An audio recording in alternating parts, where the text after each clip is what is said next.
Welcome again students. आज के lecture में हम करेंगे NAS 2021 का एग्ज़ाम जो कि 12 नवंबर को कंडक्ट होने वाला है। उसके लिए एक प्रैक्टिस क्वेश्चंस का सेट है हमारा, जिसे हम सॉल्व करने जा रहे हैं। तो ये अपना 8वीं क्लास के लिए है बेटा, ये अपना 8वीं क्लास के लिए है।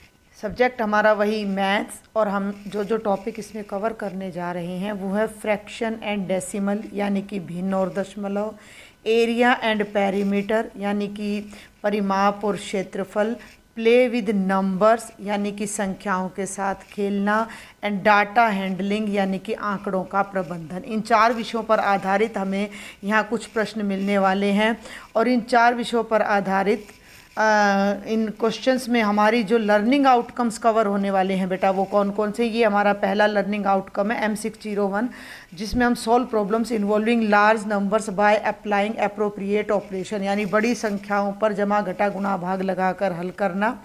दूसरा लर्निंग आउटकम हमारा होगा M606, जिसमें हम डेली लाइफ की प्रॉब्लम्स लेंगे एडिशन सब्ट्रैक्शन लगाकर, किस पर, फ्रैक्शन और डेसिमल पर। तीसरा आउटकम है बेटा M620, जिसमें हम पेरीमीटर और एरिया निकालेंगे रेक्टेंगुलर ऑब्जेक्ट्स का, जिसमें हम अपनी डेली लाइफ में से चॉक बॉक्स है, क्लासरूम है, इन चीज़ों को इन्वॉल्व करना और उनसे एरिया और पेरीमीटर निकालना सीखेंगे। अगला है M621, जिसमें हम अरेंज इज गिवन या collected information in the form of table, pictograph, bar graph और इंटरप्रेट्स देम यानी कि हम आंकड़ों का प्रबंधन सीखेंगे।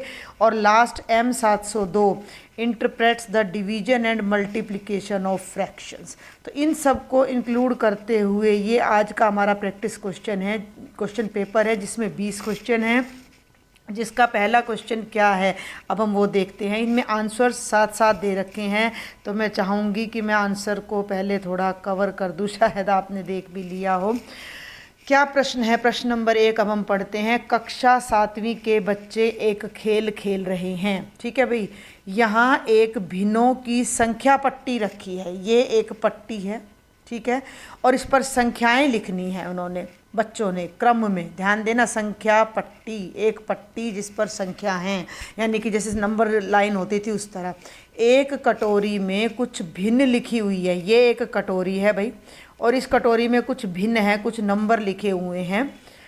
बच्चे बारी बारी से एक पर्ची उठाते हैं, हर बच्चा पर्ची उठाता है, उसमें जो भी संख्या लिखी होगी उसे संख्या पट्टी पर वह सही स्थान पर रखेगा।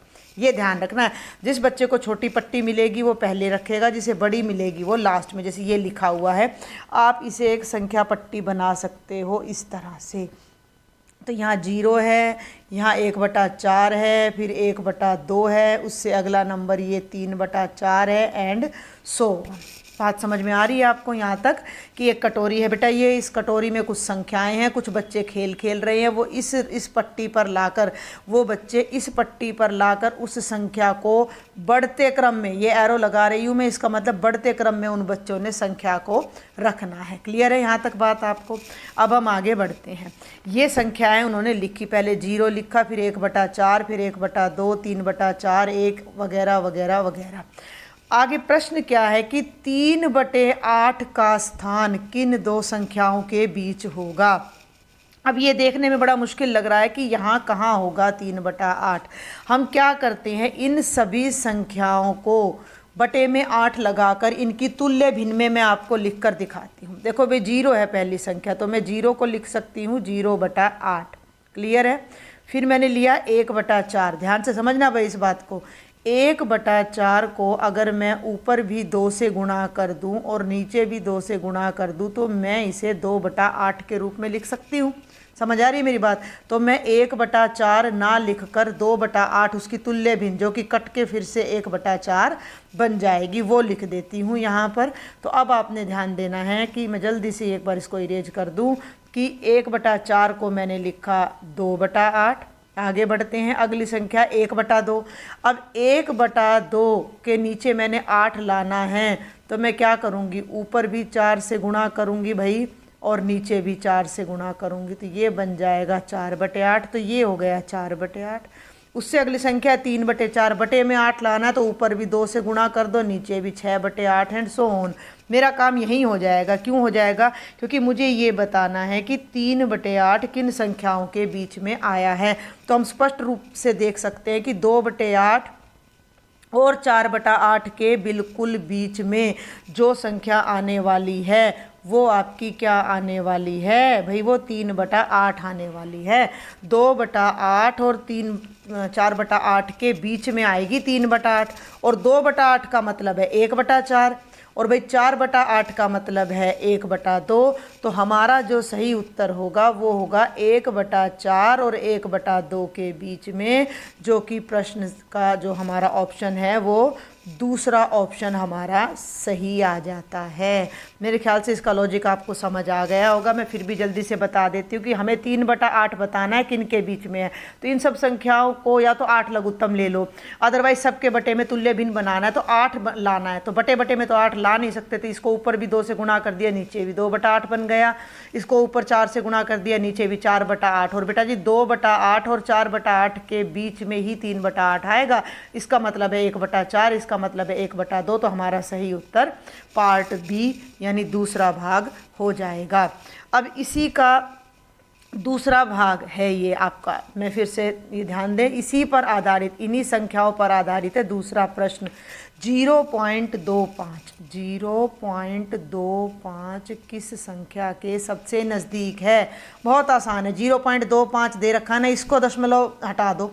दशमलव हटाने का मतलब है हमने इसके बटे में 100 लगा देना है। 25 एकम 25, 25 चौका 100, 1/4। भाई इनको दशमलव में बदलोगे तो ज़्यादा टाइम लगेगा, इसको बटे में बदल दो। भाई भिन्न से दशमलव और दशमलव से भिन्न पे हम जा सकते हैं। तो हम 1/4, तो 0.25 किसके नज़दीक हो गया? 1/4 के। 1/4 देख लीजिए भाई आपका ऑप्शन कौन सा है, तो ये चौथा ऑप्शन है। अगर आपको दिखाई ना दे रहा हो तो मैं इसे थोड़ा एनलार्ज कर देती हूँ। अब देखिए आप, ये है आपका चौथा ऑप्शन 1/4। तो क्वेश्चन नंबर 2 का सही उत्तर हो जाएगा 1/4। अब हम आगे बढ़ते हैं अपनी प्रश्न संख्या 3 पर। प्रश्न संख्या 3 क्या कहती है? 2 अभाज्य संख्याएं जोड़ने पर हमेशा प्राप्त होता है। अभाज्य संख्या, सम संख्या, अगला ऑप्शन देखते हैं क्या है? विषम संख्या, और कभी सम कभी विषम। ठीक है भाई, इस प्रश्न को करने के लिए हम ले लेते हैं 2 अभाज्य। पहले मैं 5-6 अभाज्य संख्याएं लिख देती हूँ। 2, 3, 5, 7, 11। अभाज्य संख्याएं कौन सी होती हैं भाई? अभाज्य संख्याएं वो होती हैं जो अपने अलावा और 1 के अलावा किसी और से भाग ना हो। अब मैं पहले तो 2 और 3 को जोड़ती हूँ। देखो जरा, 2 और 3 का जोड़ आ गया 5। फिर मैं जोड़ती हूँ 3 और 5 को। 3 और 5 का जोड़ आ गया 8। तो अब ये कह रहा है कि अभाज्य का जोड़ अभाज्य होगा, लेकिन अभाज्य का जोड़ 8 आ गया जो कि अभाज्य नहीं है, तो ये तो हो गया गलत।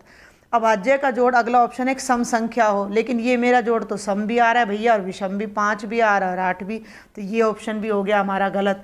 अब हम आगे वाले ऑप्शन पर फिर बढ़ते हैं। तो आगे वाला ऑप्शन क्या कहता है? एक विषम संख्या नहीं, तो ये देखो विषम और सम दोनों आ रही, तो गलत है। तो सही उत्तर है घ, यानी कि कभी हमारा उत्तर सम भी हो सकता है, कभी हमारा उत्तर विषम भी हो सकता है।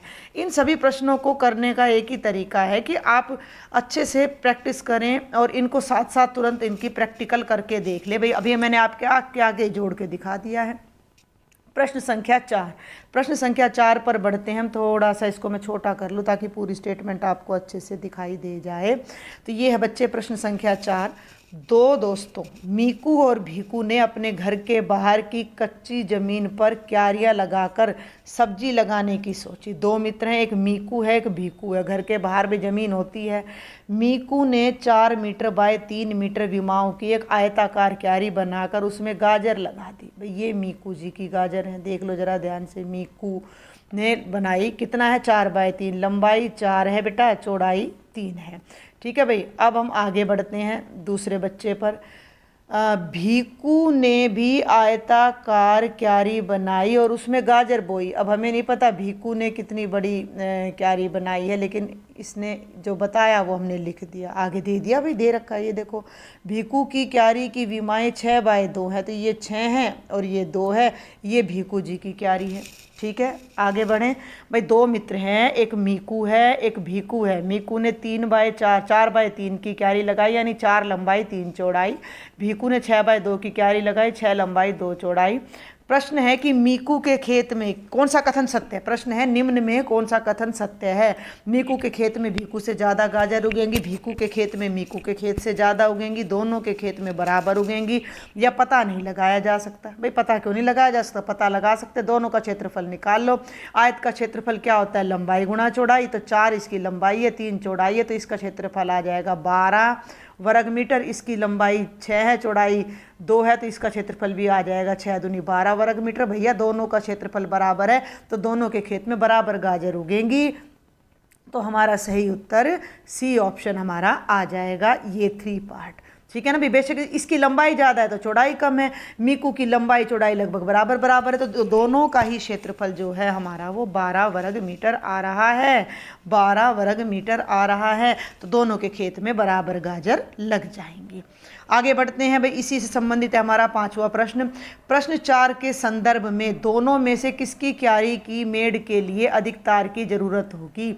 अब इस प्रश्न को समझने की कोशिश करो। ये एक बच्चे का खेत है या एक बच्चे की क्यारी है मान लो, और उस बच्चे ने उस क्यारी पे बाड़ लगानी है। तो बाड़ लगाने का मतलब यहाँ पर बेटा जी तार लगाना है। तो ये लाल तार की लंबाई कितनी होगी, जितनी इसकी चारों तरफ की लंबाई होगी, यानी कि जितना इस आयत का परिमाप होगा, और परिमाप होगा लंबाई जमा चौड़ाई जमा लंबाई जमा चौड़ाई, यानी कि 2 बार लंबाई जमा चौड़ाई। ठीक है। तो अब प्रश्न क्या है कि किसके मेड़ पर ज़्यादा तार लगेगा। तो इसके लिए हमने क्या करना है, दोनों का परिमाप निकाल लो। पहले तो इसका परिमाप निकाल लो भाई। 4 लंबाई है, 3 चौड़ाई है, तो 4 और 3 7 दूनी 14। इस पे तो लगेगा 14 मीटर तार। ठीक है भाई। फिर देखें एक बार ध्यान से, पहले खेत की लंबाई 4 है, चौड़ाई 3 है, तो परिमाप पेरीमीटर कितना हो जाएगा, 2 ब्रैकेट लंबाई जमा चौड़ाई, यानी कि 2 ब्रैकेट 4 जमा 3 7 दूनी 14 मीटर तार लगेगा। और दूसरे खेत पर जब हम जाते हैं तो लंबाई 6 है, भीकू वाले की चौड़ाई 3 है, तो पेरीमीटर हो जाएगा 6 और 3 9 दूनी 18 मीटर। अब बताओ किसके खेत में ज़्यादा लंबा तार लगा। तो भीकू के, ये भीकू है ये मीकू है, तो भीकू के खेत में ज़्यादा लंबा तार लगा। तो ये प्रश्न क्या कहता है कि किसकी क्यारी में तार अधिक लगेगा, तो सही आएगा भीकू की क्यारी में। तो हमारे 5वें प्रश्न का सही उत्तर हो जाएगा ऑप्शन नंबर 2, और ये यहाँ पर सही उत्तर उन्होंने दे भी रखा है क्वेश्चन पेपर वाले ने। ठीक है भाई। अब हम आगे बढ़ते हैं। ध्यान रखना भी जो ये सारा चल रहा है ना पिछले प्रश्नों पर ही चल रहा है। प्रश्न 6 भी उसी बात पर चल रहा है, मीकू और भीकू के खेत पर ही चल रहा है। अब देखिए प्रश्न 4 के संदर्भ में मीकू के एक दोस्त पीलू ने भी आयताकार क्यारी तैयार कर ली। पीलू पीलू पीलू को हम पीला ले लेते हैं। ठीक है भाई। तो पीलू ने एक पीले रंग की क्यारी बना दी। भाई मैं भी उगाऊंगा, उगा लो भाई। उसकी मेड़ की तार मीकू की तार से अधिक लगी। अब यहाँ आपको ये बातें ध्यान होनी चाहिए क्योंकि हम प्रश्न पीछे कर चुके हैं। तो मीकू के में कितनी तार लगी, 14 मीटर। भीकू के में कितनी तार लगी, 18 मीटर। ध्यान देना। और पीलू की तार मीकू से ज़्यादा है, यानी इससे बड़ी है, परंतु उसकी क्यारी में गाजर मीकू के खेत की गाजर से कम लगी।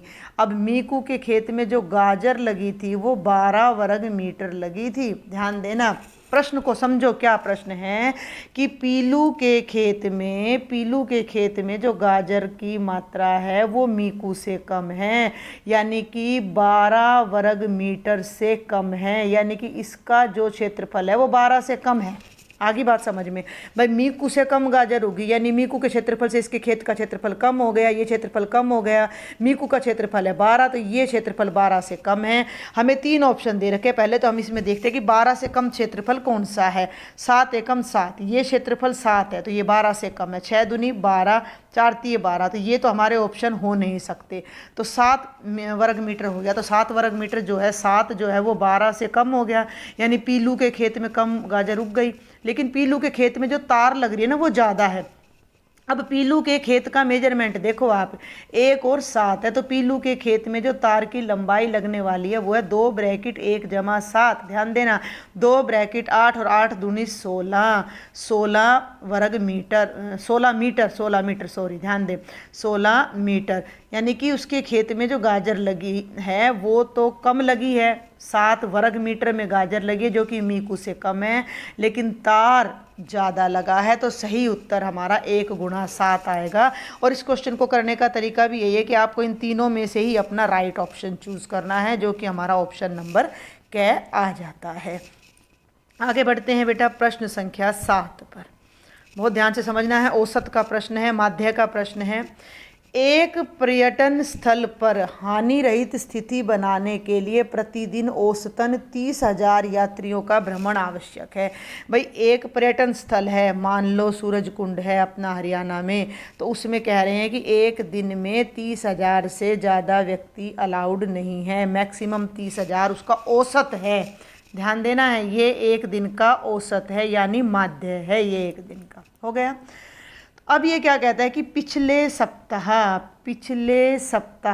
इस स्थल पर 1,20,000 व्यक्तियों ने भ्रमण किया। पिछले सप्ताह का मतलब कितने दिन में? 7 दिन में वहाँ आ गए 1,00,000 और भैया 20,000 व्यक्ति। क्लियर, समझ आ रही मेरी बात? इस सप्ताह कितने व्यक्ति यात्रियों का औसतन शब्द जहाँ आ जाए वहाँ माध्य आ जाता है, इस बात का ध्यान रखना। औसत शब्द जहाँ आ जाए वहाँ हम माध्य के बारे में बात कर रहे हैं बेटा जी, इस चीज़ का आपने विशेष ध्यान रखना है। यात्रियों को औसतन भ्रमण करना होगा ताकि पर्यटन स्थल की कमाई में कोई नुकसान ना हो। भाई किसी दिन कम आगे किसी दिन ज़्यादा। अब आप एक बात को समझो कि एक दिन में कितने व्यक्ति आने चाहिए? 30,000। ये आ रहे हैं 7 दिन में 12,000। ये कह रहा है एक हफ्ता जा लिया और अगले हफ्ते का हिसाब और लगाना है, तो 2 हफ्ते का मतलब हो गया 14 दिन। यानी 14 दिन में कितने आदमी आए कि हमें नुकसान ना हो। ठीक है भैया, एक दिन में, ये मैं अलग कलर यूज करती हूँ,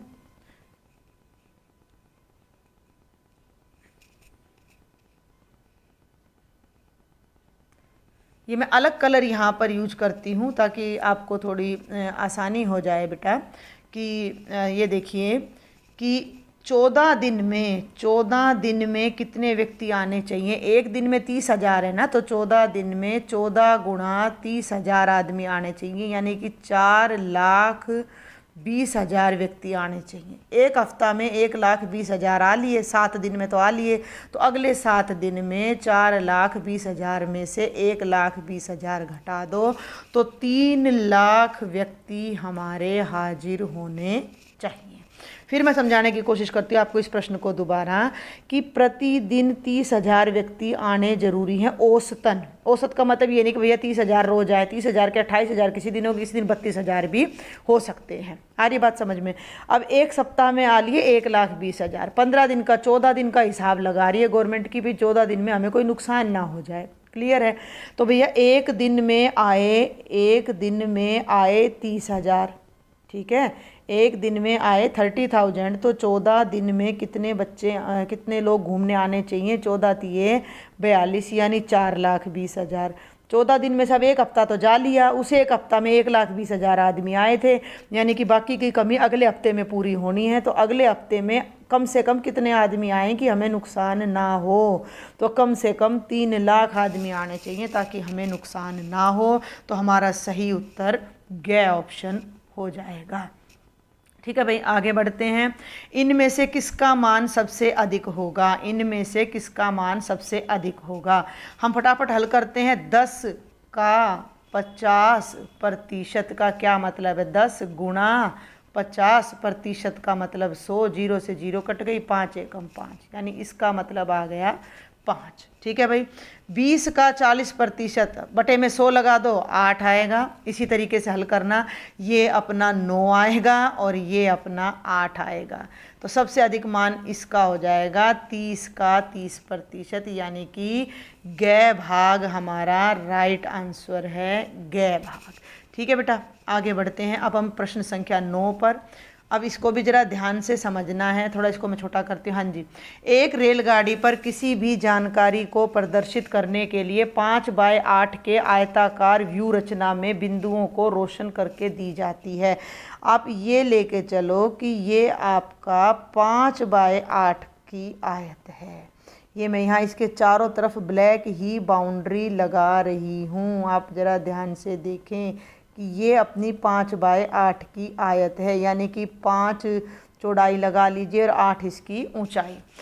नीचे दिए गए एक वर्ण टी, ये देखो टी बन रहा है, ज़रा ध्यान से देखना, ऐसे ऐसे ऐसे और ऐसे ये जो जा रहा है। मैं इस पर एक बार रेड कलर आपको फेर कर दिखाती हूँ, आप ज़रा ध्यान से देखें बेटा। ये और ये कट गया तो ये टी बन गया ना, तो ये टी हमें यहाँ पर बनाकर दिखाया गया है। ये 8 है भाई। तो कहता क्या है कि नीचे दिखाए गए वर्ण में टी में जो बिंदु रोशन है, यानी कि जो ब्लैक कलर में है, वे पूरी आयत का कितना भाग दिखाते हैं। अगर मैं पूरी आयत में ऐसे ऐसे डॉट लगाऊं, ये देखो भाई ऐसे ऐसे, तो एक तरफ 5 डॉट बन रहे हैं और एक तरफ 8, यानी कि 5 8 कितने डॉट बन रहे हैं इसमें? 40 डॉट। समझ पा रहे हो ना आप मेरी बात को? 1 2 3 4 5 6 7, एक यहाँ आ जाता 8। तो 8 तो ऐसे खड़े डॉट बन रहे हैं और 5 डॉट ऐसे हर तरफ अपने हॉरिजॉन्टल बन रहे हैं। तो कुल मिलाकर हमारे 40 डॉट्स या 40 बिंदु बनने थे। लेकिन टी बनाने के लिए कितने बिंदु दिखा रहा है ये? अब इस बात को देखो, टी के लिए ब्लैक बिंदुओं को गिन लो, आप ब्लैक बिंदुओं को गिन लो। हम गिनते ब्लू कलर से, ठीक है भाई, हम गिनते ब्लू कलर से। तो 1 2 3 4 5 6 7 8 9 10 11 12 13 14 15 16 17 18 19 20 20 बिंदु हैं। कितने में से? 40 में से। तो 20 एकम 20, 20 दूनी 40, यानी कि इस टी ने हमारा आधा भाग घेरा हुआ है। इस टी ने आधा भाग हमारा घेरा हुआ है। तो सही उत्तर आ जाएगा ऑप्शन नंबर 4, यानी कि आधा भाग। आई थिंक आपको ये क्वेश्चन समझ में आना चाहिए। अगर नहीं समझ आया है तो आप एक बार फिर देखें कि एक आयत है ये हमारी, ये मैं अलग से यहाँ आपको बना के दिखा रही हूँ और 40 बिंदुओं में ये पूरी भरी जा रही है। तो कह रहा है कि इन बिंदुओं ने इसका कितना भाग लिया? तो ये 20 हैं, कुल आयत में 40 बिंदु थे, तो इसने आधा भाग ले लिया। ठीक है भाई, अब हम आगे बढ़ते हैं प्रश्न संख्या 10 पर। 3 अंधे चूहों को पनीर का एक टुकड़ा मिलता है। पनीर का एक टुकड़ा, बड़े ध्यान से समझना, जैसे मैं बोलती जा रही हूँ वैसे मैं करती जा रही हूँ। पहला चूहा उस पनीर का 1/3 भाग खा जाता है। एक पनीर है, 1 का 1/3, यानी कि 1 गुणा 1/3, यानी कि 1/3 भाग पहले चूहे जी ने खा लिया। ठीक है भाई। बाद में दूसरा चूहा बचे हुए भाग, तो बचा कितना? पहले तो ये हिसाब लगाओ, 1 पनीर था, 1/3 पहले ने खा लिया, तो बचा कितना? 3 एकम 3 और 3 में से 1 गया, 2/3 बच गया। ठीक है भाई। अब उस बचे हुए का 1/3, यानी 2/3 का 1/3, यानी 2/3 गुणा 1/3, यानी 2/9 किसने खा लिया? दूसरे चूहे ने। मैं इस पर 2 सर्कल लगा देती हूँ। ये पहले चूहे ने खाया, ये बच गया, ये दूसरे चूहे ने खा लिया। अंत में तीसरा चूहा बचे हुए भाग का, ध्यान देना भाई, बहुत ध्यान से समझने का क्वेश्चन है कि मैं एक बार कलर चेंज करती हूँ कि ये देखो, अब आप एक बार, पहले 1 था, 1/3 पहले चूहे ने खाया तो बच गया 2/3, 2/3 में से 2/9 इसने खा लिया, तो अब शेष कितना बचा? 2/3 घटा 2/9 बच गया, 9 लघुत्तम आ गया, 3 तिया 9, 6 घटा 2, यानी कि 4/9 पनीर शेष बचा। उसका भी 1/3 भाग खा लिया। तो यहाँ करती हूँ भाई मैं, 4/9 का 1/3 कितना हो गया? 4/27। 4/27 भाग तीसरे चूहे ने खा लिया। अभी भी कितना बच रहा है? तो 4/9 बच रहा था, 4/27 उसने खा लिया।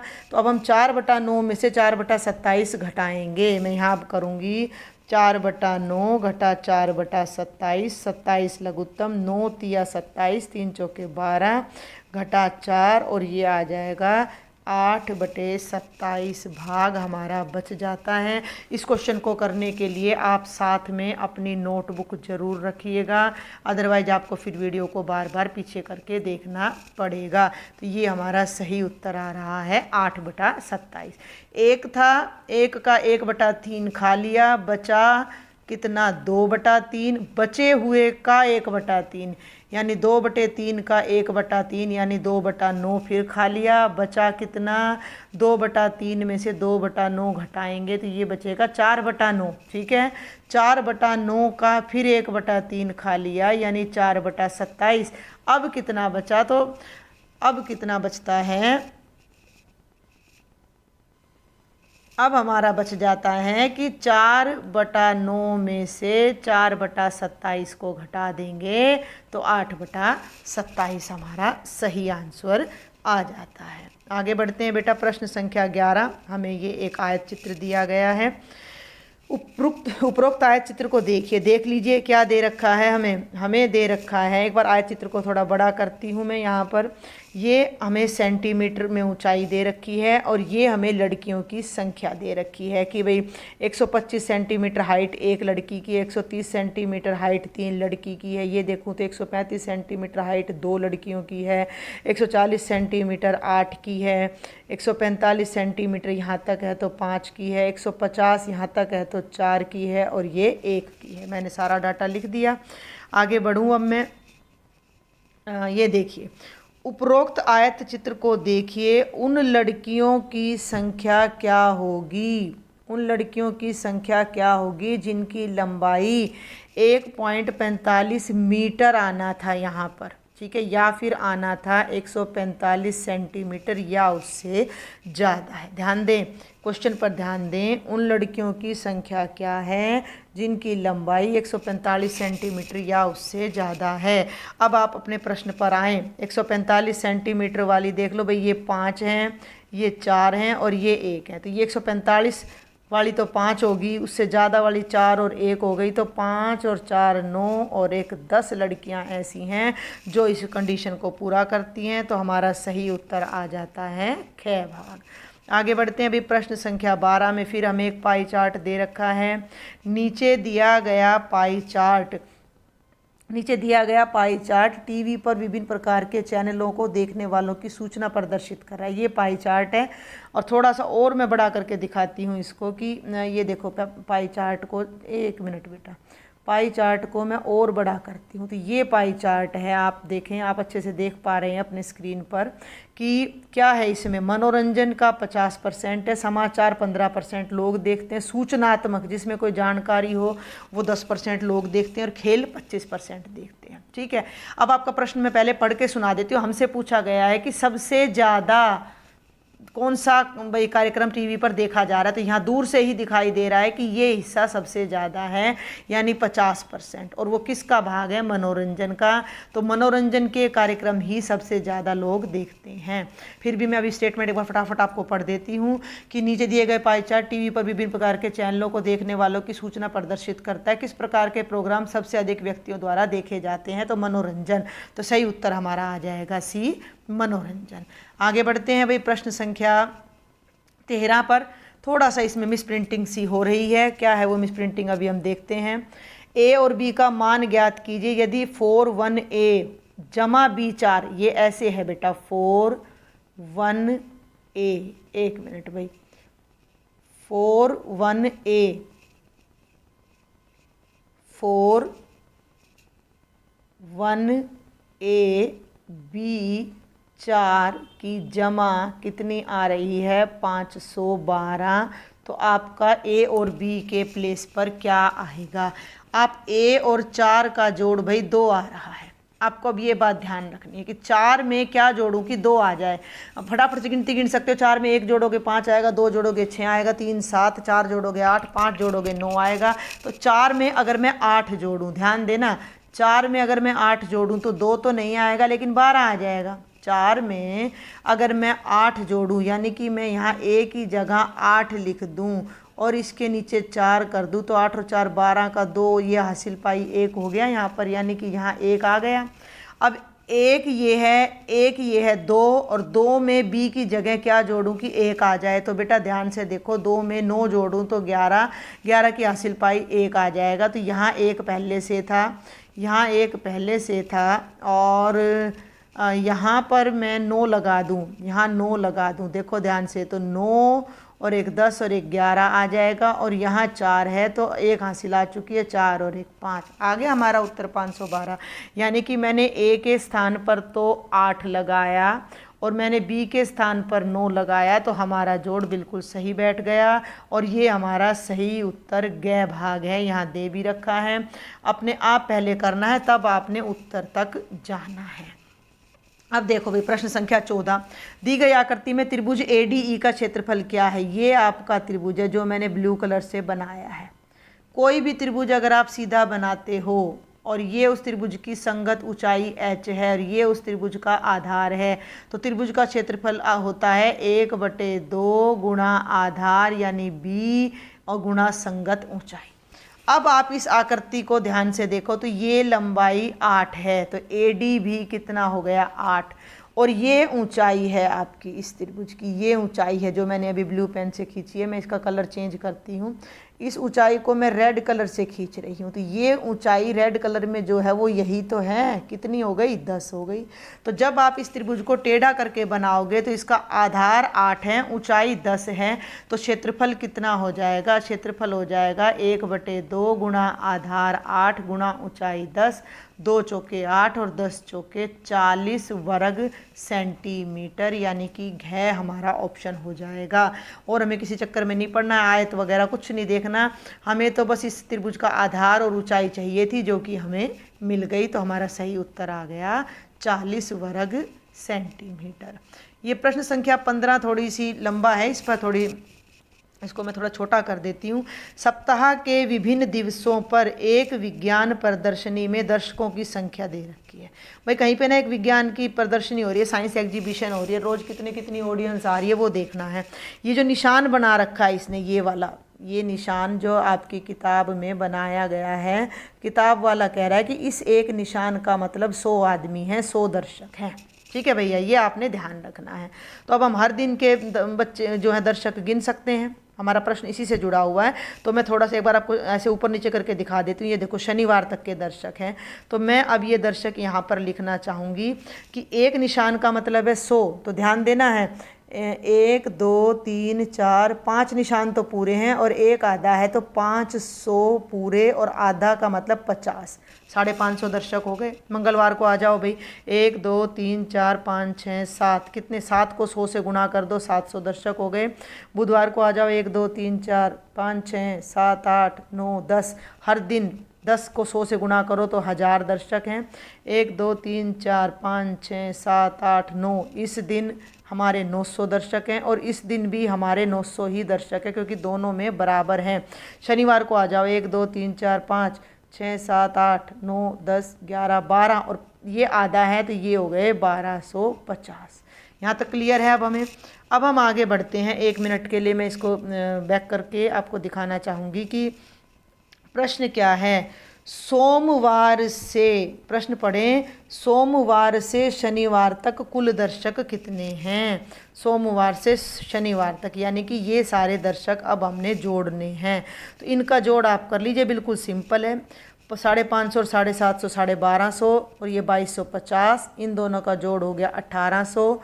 भाई मैं यहाँ लिख देती हूँ 2250 जमा 1800 और ये हो गया हमारा 1250। आप इन सबको एक सीध में रख के जोड़ भी सकते हो। 0 5 और 5 10, हासिल पाई 1, 8 2 से 11 और 2 13, 1 और ये 2 और 2 4 और 1 5, 5300।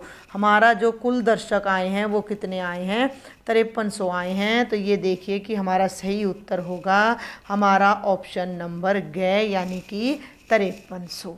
क्लियर है, सही उत्तर होगा हमारा 5300। ये मैं मिटा नहीं रही क्योंकि मुझे अभी इस स्टेटमेंट की थोड़ी ज़रूरत है आगे। अगला जो प्रश्न है हमारा प्रश्न संख्या 16। प्रश्न 14 में दिए गए चित्रलेख का अवलोकन करके बताइए कि किस दिन दर्शकों की संख्या 2 दिन के दर्शकों की संख्या के योग के बराबर है। तो यहाँ मैं थोड़ा सा आपको पहले हाईलाइट कर दूं कि देखो, सोमवार और मंगलवार को 500 और 550 और 700 यानी 1250 दर्शक आए हैं, और शनिवार को भी हमारे 1250 दर्शक आए हैं। तो शनिवार का दिन वो है जब 2 दिन के बराबर दर्शक अकेले शनिवार को वहाँ पर आ गए। अब आप समझें कि क्या प्रश्न था कि किस दिन दर्शकों की संख्या 2 दिन के दर्शकों की संख्या के बराबर है, तो वो दिन हमारा हो गया शनिवार। ठीक है भाई, बहुत ही आसान बड़े मज़ेदार से प्रश्न हैं। नीचे दिए गए 4 विकल्पों में से सही विकल्प चुनिए। आकृति 6.1 में 1 सेंटीमीटर भुजा वाला वर्ग 3 सेंटीमीटर भुजा वाले वर्ग से मिलाया जाता है। परिमाप बताओ भाई। परिमाप का ना बड़ा सीधा सा फंडा है कि चारों तरफ का माप। तो ये देख लो भाई, यहाँ से यहाँ तक कितना हो गया 3 और 1 4, तो ये हो गया, ये कितनी हो गई 3, क्योंकि ये वर्ग 3 का है। ये कितनी हो गई, ये भी 3 हो गई। अब यहाँ आ जाओ, यहाँ आके रुकना पड़ेगा। तो ये कितना है, ध्यान से देखना, ये पूरा 3 है। ठीक है भाई, ये पूरा 3 है। इसमें से ये नीचे वाला 1 है, तो ये ऊपर वाला 2 बचा, तो ये भी हमारा 2 ही बचेगा। और ये पूरा फिर 1 है, ये पूरा फिर 1 है। ये इस रेड वाले पार्ट को अगर मैं छोड़ दूँ तो आपने सारा बाकी जोड़ देना है। 4 जमा 3 जमा फिर 3 जमा 2 जमा 1 जमा 1, 4 और 3 7 और 3 10 और 2 12 और 1 13 और 1 14, तो कितना आ जाएगा परिमाप 14 सेंटीमीटर। ये चीज़ नहीं जुड़ेगी क्योंकि ये हमारी आकृति में शामिल नहीं है। बाहर का, ये बाहर का सारा जुड़ जाएगा। मैं एक बार फिर से आपको अलग से जोड़ कर दिखा देती हूँ। जो हिस्सा हमने जोड़ना है, ये सारा लंबाई जोड़नी है जो कि 14 सेंटीमीटर आती है। Come to the next question, question number 18। एक आयताकार मैदान की लंबाई चौड़ाई से तिगुनी है। जब भी इस तरह का सवाल आए तो चौड़ाई को x ले लो, तो लंबाई कितनी हो गई 3x। ध्यान से समझें, एक मैदान की लंबाई वैसे भी ज़्यादा होती है, चौड़ाई से तिगुनी है तो 3x हो गई। यदि इस मैदान का परिमाप 800 मीटर है, परिमाप 800 है, परिमाप मैंने क्या बताया था, 2 ब्रैकेट लंबाई जमा चौड़ाई बराबर है परिमाप यानी 800। 2 ब्रैकेट लंबाई की जगह रख दो 3x, चौड़ाई की जगह रख दो x बराबर है 800। ध्यान से करना, अंदर का जो जोड़ है 3x और x का आ गया 4x, तो ये बन गया 2 ब्रैकेट 4x बराबर है 800। 2 को 4 से गुणा करोगे तो ये बन जाएगा 8x, ये बन जाएगा 8x बराबर है 800। ठीक है, इन दोनों का जोड़ 8 आ गया यहाँ पर, और ये बराबर में हो गया 800। तो x को यहीं रखो, 8 बटे में चला जाएगा, 800 बटे 8, x का मान हो गया 100। ध्यान दें भाई, x की वैल्यू 100 हो गई है। x की वैल्यू 100 होने का मतलब चौड़ाई 100 हो गई है और लंबाई उसकी तिगुनी थी तो 300 हो गई है। ठीक है, चौड़ाई 100 लंबाई 300। फिर लिख देती हूँ, चौड़ाई 100 और लंबाई 300। मैदान की लंबाई क्या है 300 मीटर है, तो ये भी हमारे आगे आ गई। तो ये हमारा क्वेश्चन सॉल्व हो गया, बहुत ही आसान है। अगर आपको कोई भी क्वेश्चन मुश्किल लगता है तो आप मुझे कमेंट बॉक्स में लिखो, और आप मेरे चैनल को ज़रूर से ज़रूर सब्सक्राइब करें बेटा, अगर अभी तक आपने मेरा चैनल सब्सक्राइब नहीं किया है। निम्न में से सबसे छोटी भिन्न कौन सी है। देखो, एक बड़ा ही आसान प्रश्न है। सबके ऊपर 11 लिखा हुआ है। जब हर ऊपर है बड़ा, तो नीचे वाला देखने के लिए नीचे जो सबसे बड़ी रकम वाला होगा वो आंसर सबसे छोटा बनेगा। आप वो प्रैक्टिकल भी कर सकते हो। 11/9 का मतलब होगा 9 एकम 9 और भैया 9 दूनी 18। 11/7 का मतलब होगा 7 एकम 7, 11 में 7 के 4, 7 पंजे 35। आप देख सकते हो। तीसरा है 11/10 यानी 1.1, और चौथा है 11/6, 6 एकम 6 और 6 8 48। तो आप देख सकते हो कि सबसे छोटा 1.1 यानी ये आ रहा है। बाकी इसको दशमलव में बदलने की कतई आवश्यकता नहीं है, क्योंकि जब चारों अंश बराबर हैं तो हर में जो सबसे बड़ा होता है वो सबसे छोटा होता है। तो सही उत्तर हमारा हो गया गै। और ये हमारे इस क्वेश्चन पेपर का भाई लास्ट क्वेश्चन है कि निम्नलिखित में क्या गलती है। इस सवाल में कोई गलती है। ये देखो ये क्या कर रहा है, 7/4 जमा 5/2 बराबर है। इसने क्या किया, ऊपर अंश जोड़ दिया और नीचे हर जोड़ दिया। जबकि हम इस तरह के सवालों में पहले क्या करते हैं, 4 और 2 का बेटा जी लघुत्तम लेते हैं 8, 4 दूनी 8, 2 7 14, 2 चौके 8, 4 5 20 और फिर ये आता है 34/8 जो कि कट के आता 17/4। तो हमारी गलती कहाँ है, हमारी गलती यहाँ है कि हरों को नहीं जोड़ा जा सकता। ठीक है, तो हमारा सही उत्तर हो जाता है प्रश्न संख्या 20 का सही उत्तर हो जाता है 2। ये इन्होंने यहाँ दे नहीं रखा। तो इसके साथ ही आपका इस वीक का जो प्रैक्टिस सेट है वो ख़त्म होता है। अगर आपको मेरे लेक्चर अच्छे लगते हैं तो प्लीज़ आप मेरे चैनल को ज़रूर से ज़रूर सब्सक्राइब करें, अपने सभी फ्रेंड्स को शेयर करें। Thank you very much students.